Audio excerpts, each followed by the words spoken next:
This is the Global Podcast Network, where executives and professionals connect, share, and inspire. Stay tuned for the conversations that drive success.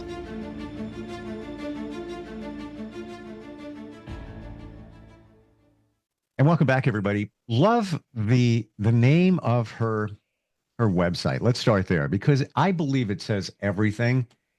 Healing Consciously. Healing Consciously. So here's the deal. We all have things to heal from, whether you want to admit it or not. And I don't mean, oh, I hit my hand, I got to heal from that. I'm talking about things that you've experienced in your childhood that you're carrying now that is holding you back. So healing, and then consciously, most of what we do every single day, proven in research, is unconscious. We're like on autopilot, like 90 something percent. She'll validate that. The rest, call it 10%, 8% is conscious. So we're running on these old programs. That's why I love that title, healingconsciously.net. And she is a integrative, holistic hypnotherapist and helps people heal from many different things all the time. She joins us today. It is Necole Whyte on the program. How you doing? Hi, how are you? Thanks for having me. Good to have you here. I just want to say, hypnotherapy is one of the modalities that you use to help people heal. That was a game changer for me like 4 years ago. And yes, like everybody else, I would fight it. Whoa, they're going to control my mind. It's all woo and all that. That's that stage hypnotist that we all associate the hypnotherapy with. Yes. Yeah. And same thing. But once I got past that, oh my gosh, it was a wake-up call. And I knew, based on doing some studying, I told the practitioner, just take me back to my childhood. Let's just go back there. Not that it was bad. We all have stuff. But I knew that that's where it kind of begins, and that's where it holds us back from today. Is that what you believe? It is, yes, it is absolutely the truth. A lot of times, the things that we experience as a child, and we don't remember these things in our adulthood because, we were children then. But, they are in the subconscious, right? And they're stored there. And these things that we experience can be traumatizing, and it begins to shape our beliefs and our behavior and how we show up in the world. And so a lot of time we have these things that we do and, our beliefs and, our system that basically we run off every single day, right? We're programmed.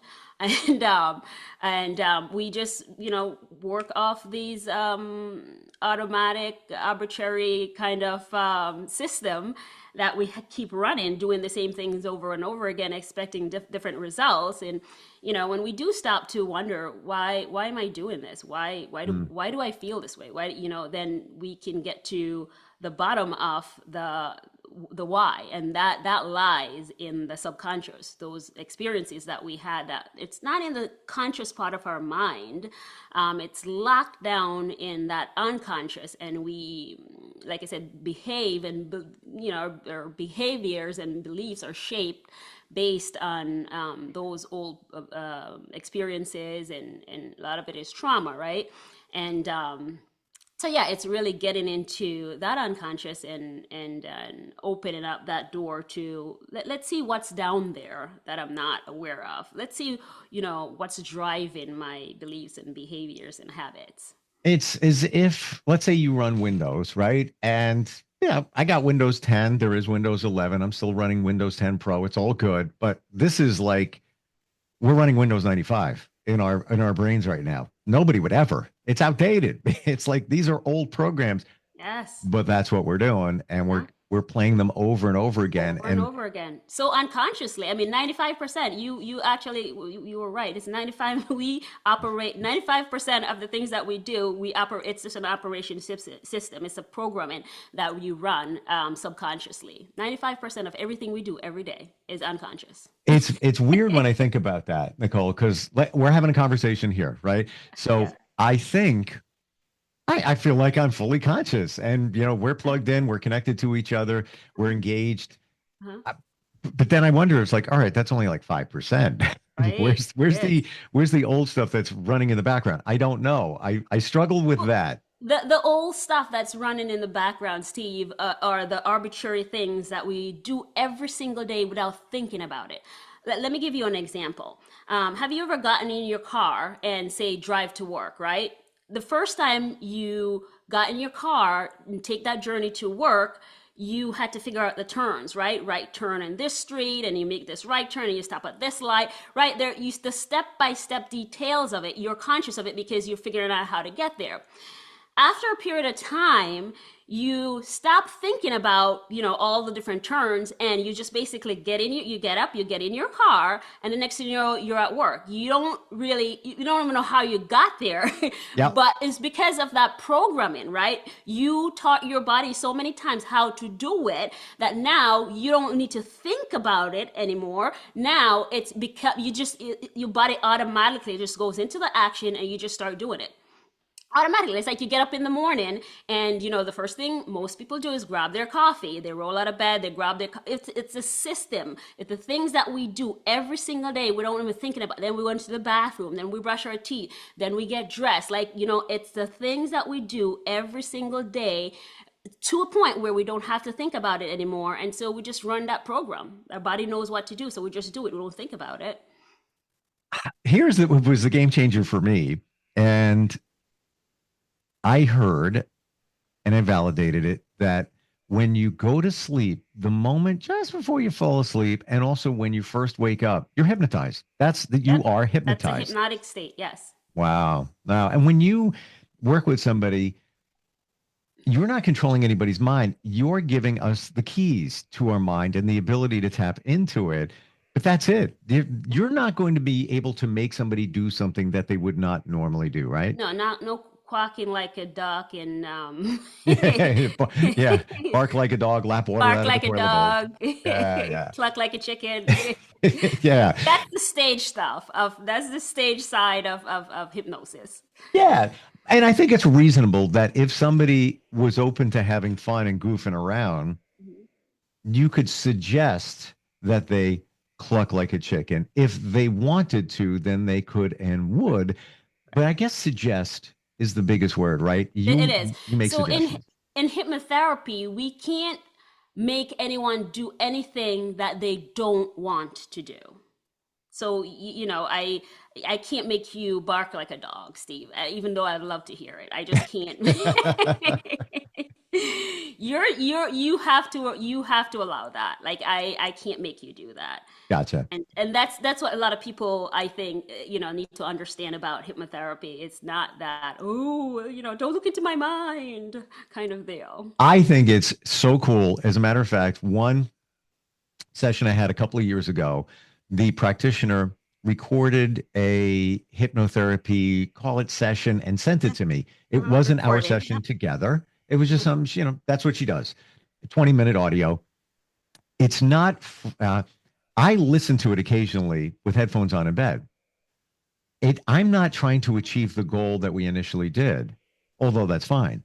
Mhm. I listen to it to fall asleep. I'll sit there and, this particular technique is you just look up and Mhm. that kind of puts you in the state. Yeah, And I'm get you in that hypnotic state. Yeah. 6 minutes in of listening to it, I'm out cold. Mm-hmm. Love it. And I'm sure I'm receptive. My brain is listening even though I'm sleeping. So the Absolutely. stuff that I wanted to, the goal to achieve, is probably just reinforced in the background there. Yeah, But because your subconscious mind, so your conscious mind, when you're sleeping, your conscious mind is shut off, right? And you fall into that hypnotic state. The yep, subconscious mind is at work when you're at sleep. So even though you're not consciously hearing, the recording, the subconscious mind is recording it.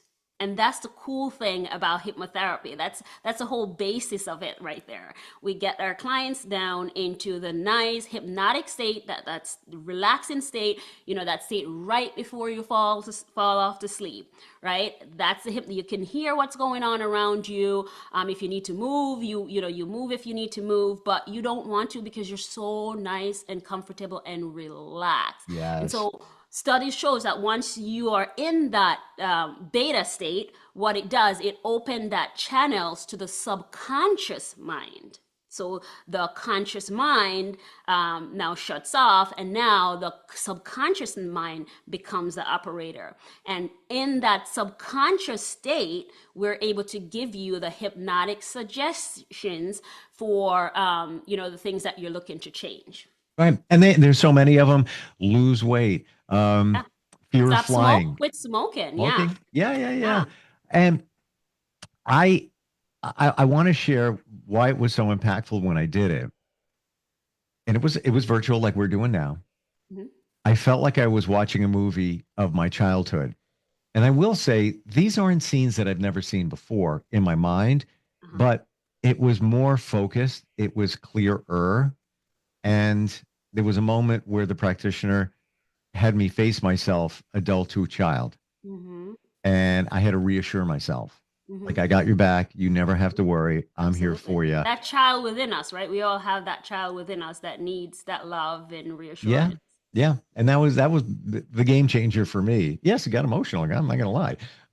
But in a good way. How about your journey for all of us? And you do a lot, clinical hypnotherapists, licensed occupational Yes. therapist, and so much more.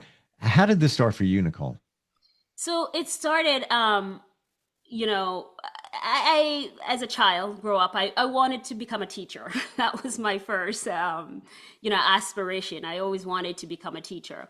And then as I get older, I went into college. I learned about occupational therapy, and it was like the perfect combination where, I get to teach and I get to Mm. help people work on their healing as well. So I became a hypnotherapist. I've been a licensed occupational therapist, rather.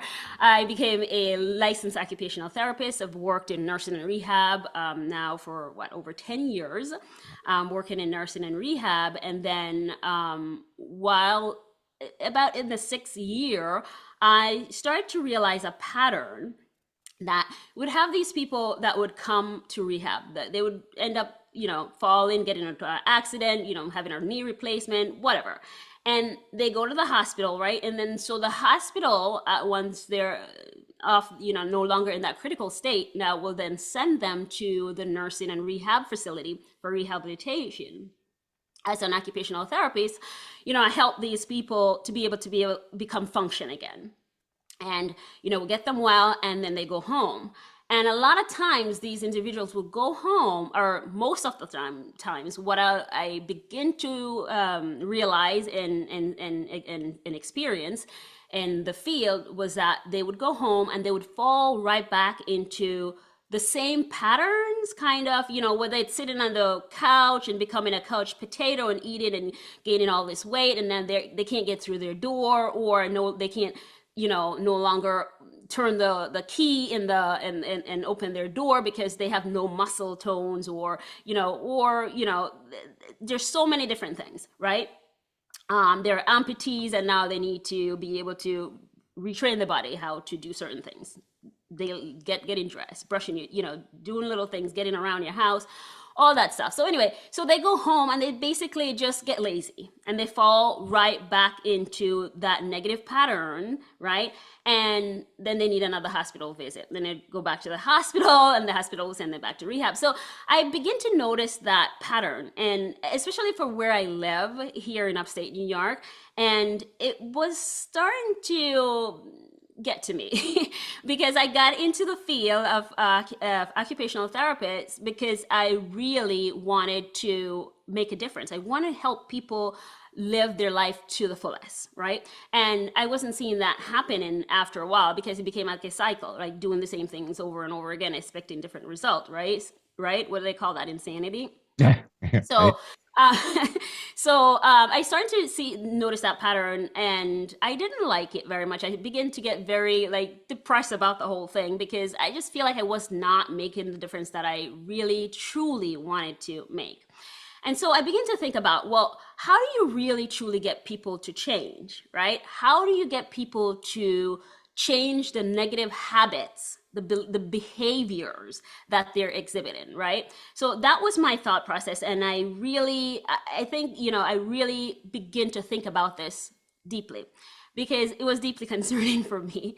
And then, I would say back in 2020, I had my daughter, and I became a personal trainer. And then I started taking on clients to train. And then they would start falling into the same pattern. Hey, can you help me lose 20 pounds? I have a wedding in 6 months. And they lose the weight. And after the wedding, then they just kind of basically fall right back into the bad eating habits, not doing anything for their body, and like the same cycle. I keep noticing that same cycle.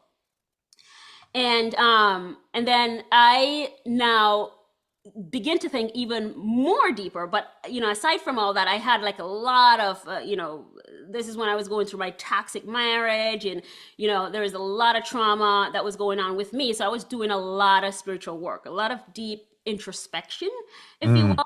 And so all these things, I really started to think about it on a deeper level.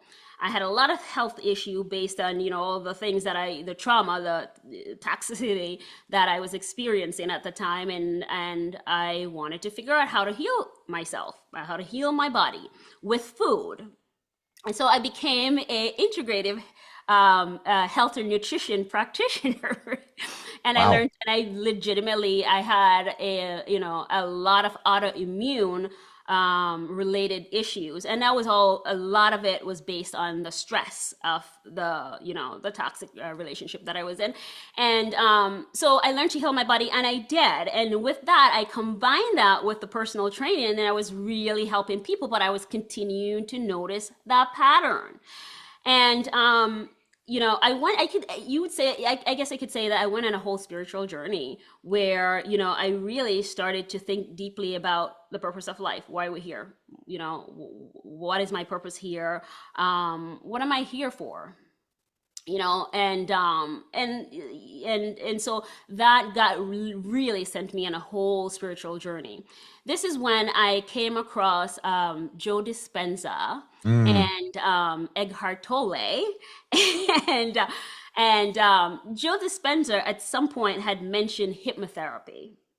And I thought I was just so interested, like, oh my gosh, let me look into that. And then, when I looked into hypnotherapy, I realized, it gets into the subconscious, and it changes, it helps you change those negative habits and beliefs and behaviors. And I was just like, it's a light bulb for me, right? Because I was searching at that time. I was like, whoa, this is how you get people to make really lasting change. Like, everything is stored in the subconscious. And so if they're not running off the programming, then they can, we can change that, and we can change the programming. We can get in the subconscious, change the programming that they're running off, so that they can change the habits, right? And it was a no-brainer for me, and went into school. Turns out the school that I went to, it's a hypnotherapy school in California. Dr. Joe Dispenza went there. And because he's also a hypnotherapist, I didn't even know that. And and here we are today. And left my toxic marriage, and just gained such an amazing drive to help people get out of the situation that that I was in, and it was a game changer for me. It's a game changer for my life. It's like it leads me everything that I've gone through and experienced leads me to my purpose, and it's the most beautiful thing. So that is beautiful, and there's so many different things that you identified there. Yeah. First of all, you walk the walk and talk the talk. This Absolutely. Is not just, I took some classes and I'm going to help people. Yeah. No, you helped yourself. I applied it to me. Yep. You know it works. Yep. And some of the other things you identified, the traumas that are in us, which lead us to do things, getting in relationships that maybe don't support us. Been there, done that. Oh, I get it. But we don't know we're doing it. And that's stuff that comes from, way back. This also has led you to, now we talked about hypnotherapy, but this also has led you to helping people recover from abuse and other situations connected to narcissism, being in a relationship with somebody who is that correct? Yes. Tell us about that part of you. I'm sorry? Tell us about that part of you. Which part? How you help in terms of helping people deal with a narcissistic situation. Yes, yes. I tell people that I'm an experiencer because I don't really like to use the word so much survivor. I mean, it's a technical term that we all use, but survivor is just basically, I I, guess states that you're trying to stay alive, I if gotcha. that I makes sense. gotcha. Yep. So I like the term experiencer. So I am an experiencer, I believe, of narcissistic abuse, and so in my practice, my work is all about helping survivors of narcissistic abuse to break free from the emotional prison that often lingers long after the relationship ends. Wow. So there are three key pillars of the work that I do, that I guide my client through. And there are three key pillars. The first pillar is what I call identifying and breaking the emotional triggered cycle. So, Steve, one of the first thing I help my client to do is to break free from the emotional trigger cycle that keep them feeling stuck after the relationship.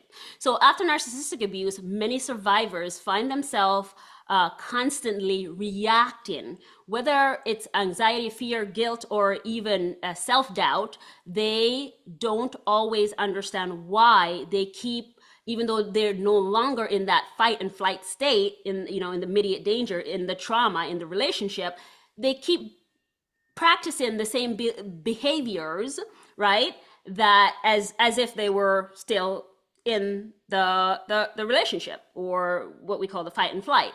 So through subconscious reprogramming, I guide them to identify the limiting beliefs and emotional patterns that the narcissist embed in them throughout the relationship. Once we shine light on these unconscious programming, they can now stop blaming themselves and start to understand. This was basically understand that this was never who they really was. It was what they were conditioned to believe about themselves throughout that relationship.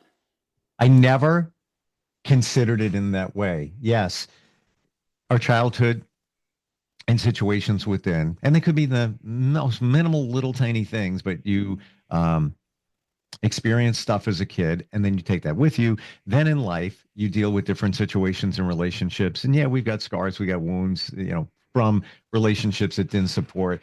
But I never realized that those in a narcissistic relationship, they've been programmed or reprogrammed in a bad Absolutely. way. Yeah. Wow, that's Yes. huge. So that's the first. That's the first stage. That's the first step, and it's the most powering step in basically on the healing journey after these kinds of abuse. So narcissistic abuse is a very emotional abuse, right? It's an abuse that people don't really get. When someone is being physically abused, they have black eye and broken bones and all that. But narcissistic abuse is one of those very silent abuse that it happens on the inside. People don't really get to see it, Yeah. but the ones who experience it is even worse than the physical abuse. And I've had a lot of my clients says to me a lot of times, I wish they would have hit me, because then I would have had something to show for it. Like, I'm being abused, So it's a mental and emotional trauma. And so, that's very important to just kind of Is it point true? out that it's And we're just internal. about out of time, but based on what you just said, physical abuse versus the psychological emotional abuse, physical, as horrible as it is, you're being abused. It's like you said, you have the signs of it.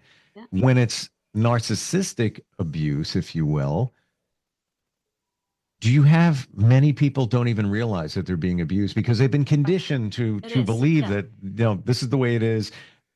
That's the way the situation is, when it really isn't that way. You were Yeah. just convinced. Conditioned. Yeah. You were Conditioned. programmed, back Right. to the programming. You were Wow. programmed to believe certain things about yourself. You were programmed to believe certain things that are not true. And then you operate, you act based on that programming. So real quick before we end, I wanted to go over real quick. The second pillar is what I call in this healing journey with my clients is called rebuilding confidence and creating emotional balance. And then after that, we move into a third pillar, which I call reclaiming identity and crafting a future with purpose. And so, at this stage, survivors often say that they feel like they they finally wake up now, that they are now begin to dream again, to trust themselves again, and to parent themselves again, to love differently, to live differently. And this is where they can now truly, because now they have an identity, right? And now they can truly move into life and really truly live life with purpose. The way it's supposed to be. Yeah, as it's supposed to be, yes. Right? When you look back to your journey, let's say even, I gave a number before, 4 years. Let's go 5 years. 5 years, right? Are you a different person? Oh, absolutely. Right?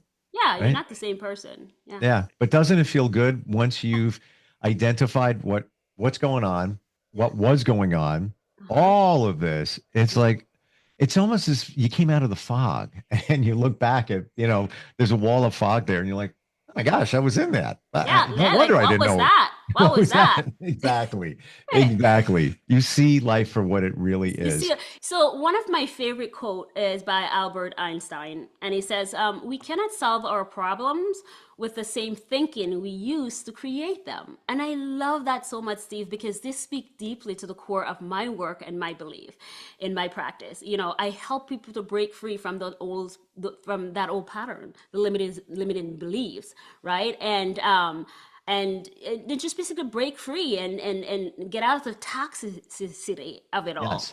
And the emotional wounds that these trauma left them with, and they're keeping them stuck in that programming cycle, running off that programming.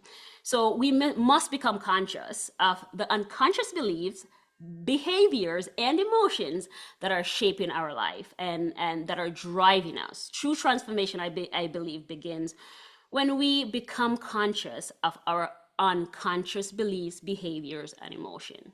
Time to heal consciously. Yep. And that's Yep. what we're talking about, healingconsciously.net. Yep. Is that the best way to find you? Yes, that is the best way to find me, healingconsciously.net. I also on YouTube, Necole at Healing Consciously. And listen, it's so amazing what I do, and I enjoy so much what I do. And people could also reach out. I have a phone number, 518-444-3472. That's 518-444-3472. You can always send me a text, and or just go to my website, healingconsciously.net, Beautiful. and book a free session, and we can talk. Yeah, start the conversation to healing. This is work for you. You have found your purpose. Like I can feel like your vibe, like, this is, sometimes we have to go through the bad to get to the good. Absolutely. And, once you figure it out and realize what was going on, and I'm not just talking about a narcissistic relationship. I'm just in general. In general. We do what we do. There's a reason, there's a rhyme and reason to everything that we do. Yes. Yes. So it doesn't just happen. Exactly. And so if it's something negative, we could always just get to the root of that and dismantle that, so that now we can reprogram and rebuild. I believe that we were all born with a divine gift and a divine calling, but to truly step into that purpose, Steve, we must be willing to think differently, feel differently, and live consciously. Thank you so much for today. A lot of insight, validation too, for some who, think about the hypnotherapy, but aren't 100% sure. I appreciate it. Thank you so much. Thank you so much. This was so much fun. We'll be right back. This is the Global Podcast Network, where executives and professionals connect, share, and inspire. Stay tuned for the conversations that drive success.